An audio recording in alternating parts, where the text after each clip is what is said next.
Family planning surgery కుటుంబ నియంత్రణ operation చేయించుకోవాలని అనుకుంటున్నారా? కానీ సర్జరీ అంటే భయపడుతున్నారా? ఇవాళ మీకు ఈ వీడియోలో ఫ్యామిలీ ప్లానింగ్ ఆపరేషన్ ఎలా చేస్తారు అనే దాని గురించి ఎక్స్ప్లెయిన్ చేస్తాను. ఆడవాళ్లలో పిల్లలు పుట్టకుండా ఉండడానికి చేసే సర్జరీని ట్యూబెక్టమీ అని అంటారు. గర్భసంచికి ఇరువైపులా 2 ఫాలోపియన్ ట్యూబ్స్ అని ఉంటాయి. ఫాలోపియన్ ట్యూబ్ లో ఎగ్ స్పర్మ్ కలిసి పిండంగా ఏర్పడుతుంది. ట్యూబెక్టమీ సర్జరీలో ఈ ఫాలోపియన్ ట్యూబ్ యొక్క చిన్న పార్ట్ ని కట్ చేయడం వలన ఎగ్ స్పర్మ్ కలవకుండా ప్రెగ్నెన్సీని ప్రివెంట్ చేస్తుంది. ట్యూబెక్టమీ సర్జరీ అనేది 2 మెథడ్స్ లో చేస్తారు. ఒకటి ఓపెన్ పద్ధతి, ఇంకొకటి లాప్రోస్కోపీ అంటే వాడుక భాషలో కీ హోల్ లేదా బటన్ హోల్ సర్జరీ అని కూడా అంటారు. ఓపెన్ మెథడ్ లో పొట్ట మీద 3 సెంటీమీటర్స్ కట్ ఇచ్చి ఆ కట్ లోపల నుంచి ట్యూబ్ ని ఐడెంటిఫై చేసి కట్ చేస్తారు.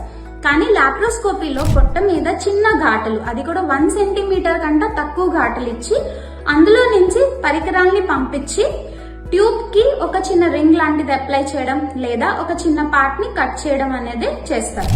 లాప్రోస్కోపిక్ పద్ధతిలో సర్జరీ చేయించుకోవడం వలన పెయిన్ చాలా తక్కువగా ఉంటుంది, అలానే రికవరీ కూడా ఎర్లీగా ఉంటుంది.